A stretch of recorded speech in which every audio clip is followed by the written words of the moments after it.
आप देख रहे हैं देश लाइव, देश की आवाज। चिरकाल में सहल कुरैशी, देश लाइव में आपका स्वागत है। सुप्रीम कोर्ट से मोदी सरकार को, बीजेपी को और हिंदू संगठनों को 3 बड़े झटके लगे हैं आज। और जो लोग मुसलमानों से नफरत कर रहे हैं, जो लोग अतीक अहमद और उनके भाई की हत्या पर खुशी मना रहे हैं, उन्हें भी यह करारा झटका लगा है। 3 अलग अलग मामले हैं। इसमें हेड स्पीच का मामला भी शामिल है, इसमें अतीक और अशरफ की हत्या का मामला भी शामिल है, और बीजेपी के एक विधायक पर पॉक्सको के तहत एफआईआर दर्ज की गई, यह मामला भी शामिल है। बड़ी अच्छी खबर भारतवासियों के लिए है। ये तो देश के टुकड़े चाह रहे हैं, देश को तोड़ना चाह रहे हैं धर्म के नाम पर, हिंदू राष्ट्र के नाम पर, उन्हें यह खबर झकझोर देने वाली है, हिला देने वाली है, उन्हें नुकसान पहुंचाने वाली बिल्कुल यह खबर है। और ऐसे लोगों को बिल्कुल कानूनी नुकसान पहुंचना भी चाहिए। इस खबर पर हम बात करेंगे, लेकिन उससे पहले अगर आपने हमारा चैनल देश लाइव सब्सक्राइब न किया हो तो हमारे चैनल को जरूर सब्सक्राइब कर लें। सोशल मीडिया के तमाम प्लेटफॉर्म्स पर, फेसबुक पर, ट्विटर पर, इंस्टाग्राम पर आप देश लाइव को फॉलो करें। सहल कुरैशी और सहल कुरैशी ऑफिशियल पेज को भी फॉलो करें। और हमने हमारा नंबर दिया हुआ है, हमारा ज्यादा से ज्यादा समर्थन करें। तो हम बात कर रहे हैं सुप्रीम कोर्ट से उपरा छापरी, एक के बाद एक 3 झटके नरेंद्र मोदी की सरकार को और बीजेपी को लगे हैं।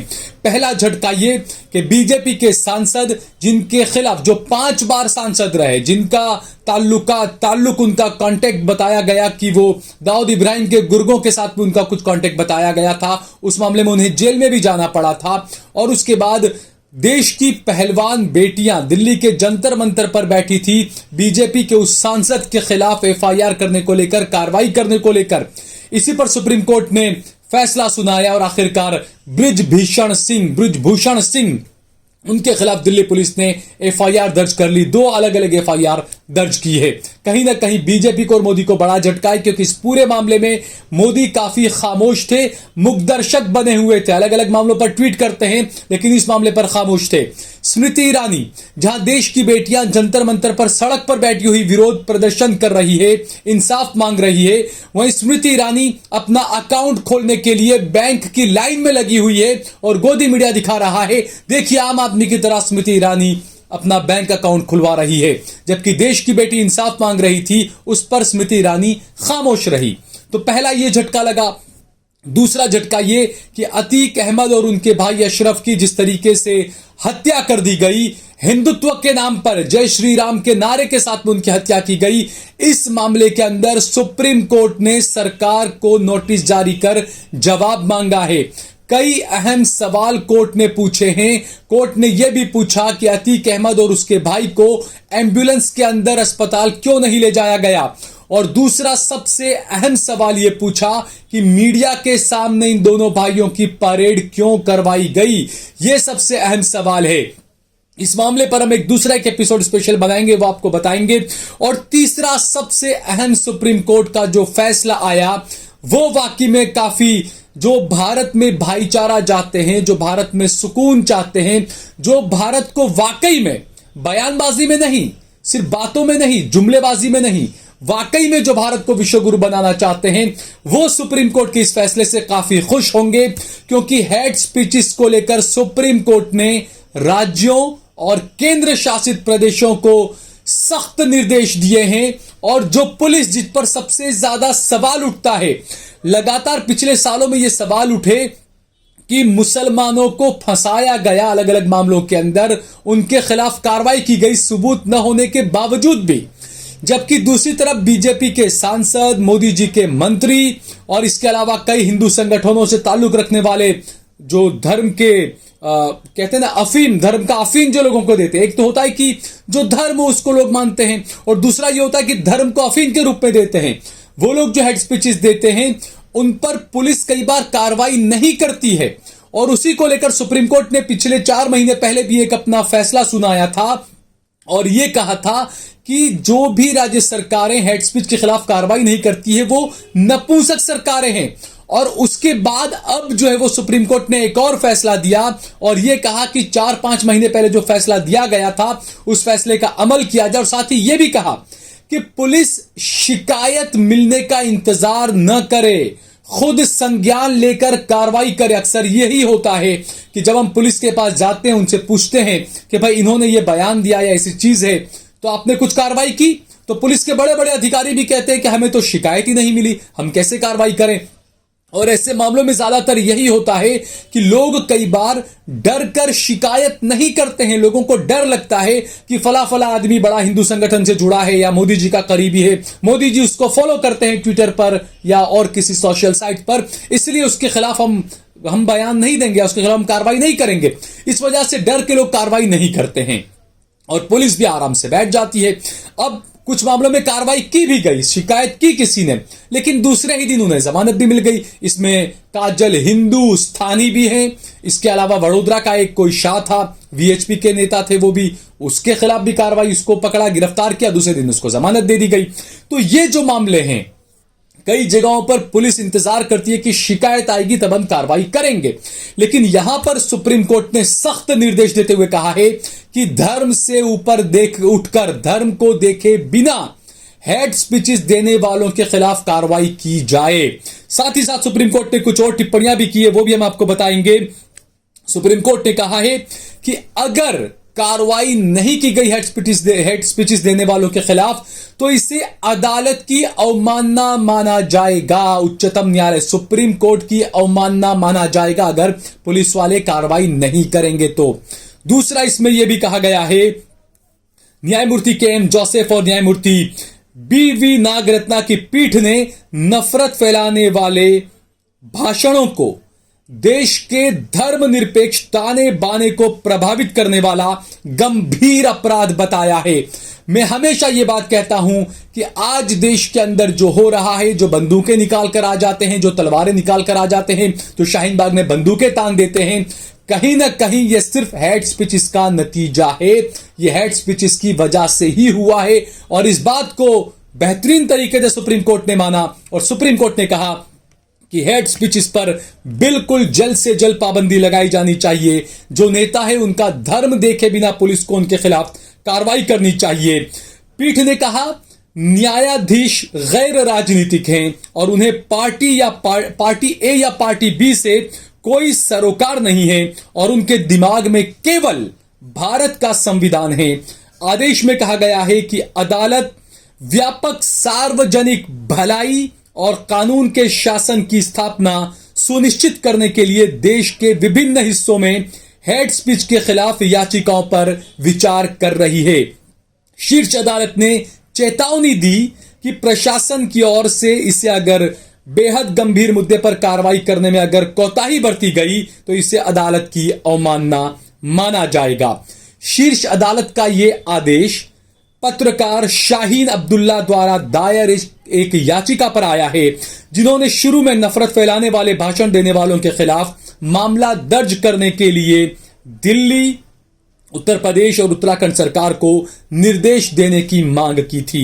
अब्दुल्ला ने फिर से सभी राज्यों और केंद्र शासित प्रदेशों में शीर्ष अदालत के 21 अक्टूबर 2022 के फैसले को लागू करने के लिए एक और आवेदन सुप्रीम कोर्ट में दिया और उसी पर सुप्रीम कोर्ट ने सुनवाई की और उसी पर सुनवाई करते हुए सुप्रीम कोर्ट ने ये जो आदेश जारी किए हैं, इसमें ये तमाम चीजें कही गई है कि धर्म से ऊपर उठकर शिकायत का इंतजार किए बिना पुलिस हेड स्पीचेस के मामले में कार्रवाई करे। आपको बताएं कि 2022 में जो मामला था, 2022 में सुप्रीम कोर्ट ने जो फैसला सुनाया था 21 अक्टूबर 2022 को, उसमें जो अहम टिप्पणियां की गई थी वो काफी खास थी दोस्तों। वो हम आपको बताते हैं, आगे आपको सुनाते हैं कि क्या क्या कहा था उस वक्त सुप्रीम कोर्ट ने।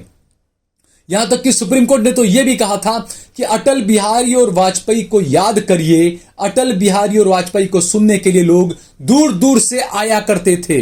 अटल बिहारी वाजपेयी को और नेहरू को सुनने के लिए लोग दूर दूर से आया करते थे, यह सुप्रीम कोर्ट ने कहा है। यानी कि नेहरू को जो लोग कोस रहे हैं उन्हें भी सुप्रीम कोर्ट ने करारा तमाचा लगाया है।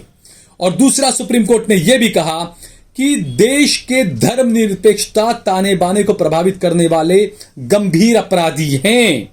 और जो फैसला जो मैंने बताया कि 21 अक्टूबर 2022 को जो फैसला दिया था, उसमें तो बाकायदा सुप्रीम कोर्ट ने नेता और टीवी चैनलों को हेड स्पीच के लिए सबसे ज्यादा जिम्मेदार बताया था। जो गोदी मीडिया के जो डिबेट होते हैं उनकी आप टैगलाइनें देखिए, उनके बैकग्राउंड में जो लिखा होता है वो देखिए किस तरीके से धार्मिक भावनाओं को भड़काने वाला, हिंदू मुसलमानों को लड़ाने वाला और देश के भाईचारे को खंडित करने वाले वो तमाम बैकग्राउंड होते हैं, वो तमाम टैगलाइनें होती है। तो सुप्रीम कोर्ट ने यह भी कहा था, आपको बताते हैं कुछ और भी चीजें कि सुप्रीम कोर्ट ने क्या क्या कहा था जो मैंने आपको बताया। सुप्रीम कोर्ट ने कहा था कि राजनेता हैं वो धर्म का इस्तेमाल कर रहे हैं और यही सबसे बड़ी परेशानी की वजह है।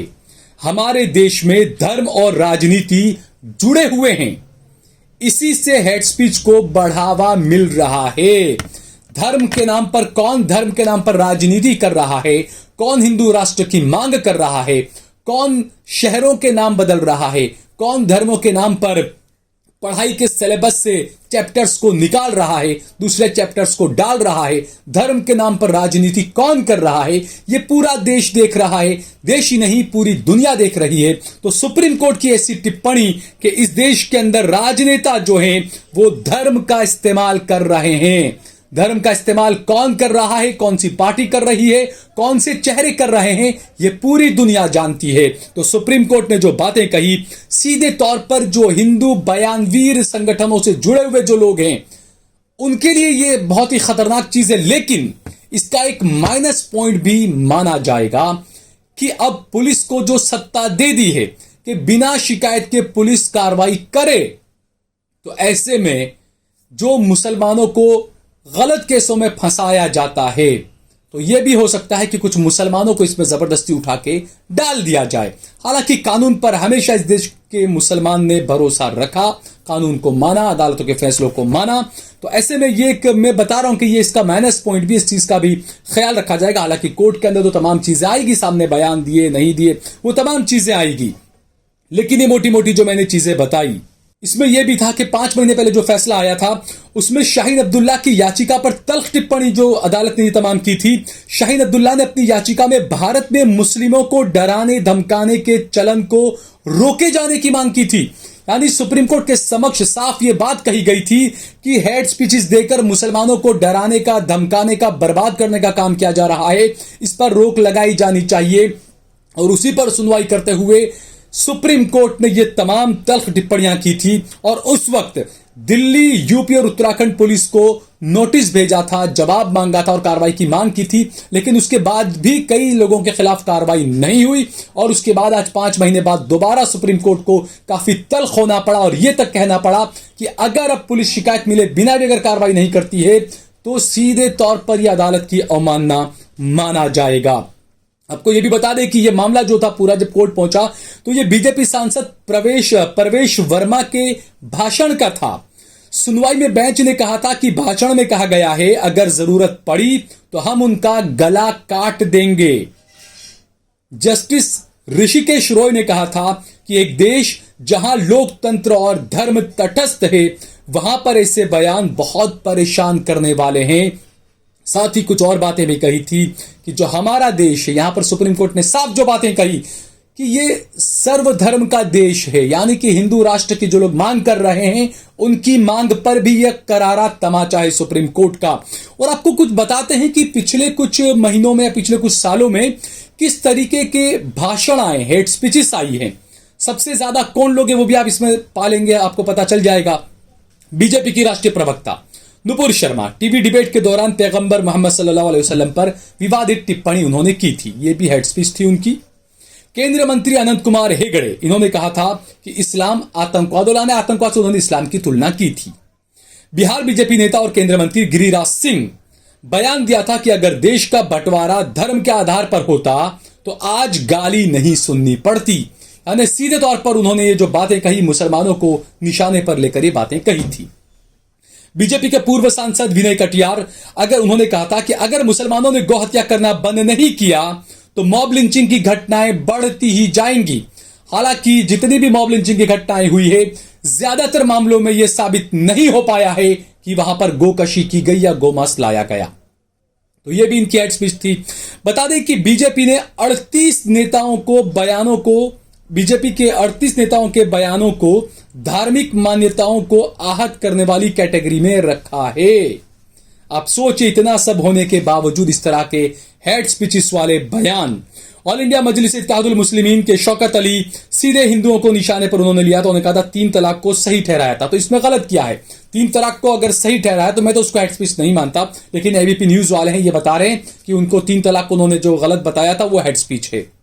अब ये तो देखिए आप, तो ये जो तमाम चीजें हैं ये कई सवाल खड़े करती है। कई बार 2022 में एक मरतबा एक गोदी मीडिया को भी सुप्रीम कोर्ट ने खबरदार किया था, जब उसने कुछ जिहाद को लेकर कुछ एक प्रोग्राम चलाया था।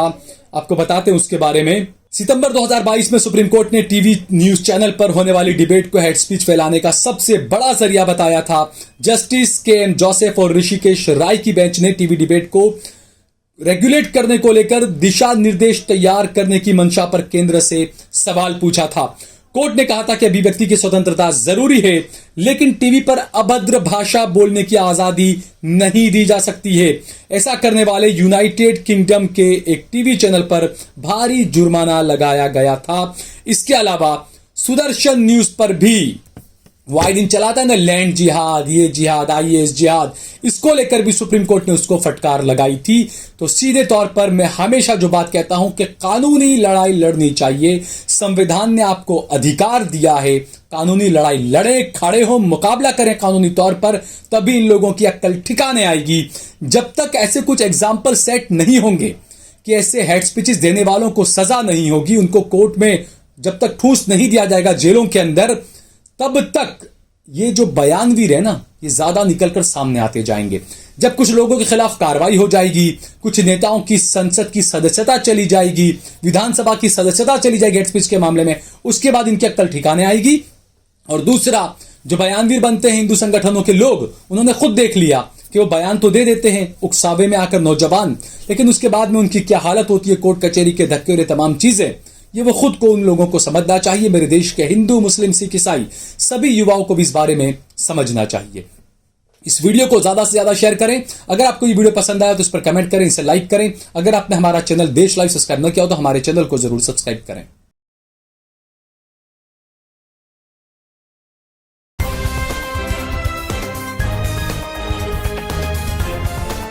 देश और दुनिया की तमाम छोटी और बड़ी खबरों के लिए हमारे चैनल को सब्सक्राइब करना न भूलें और बेल का बटन जरूर दबाएं।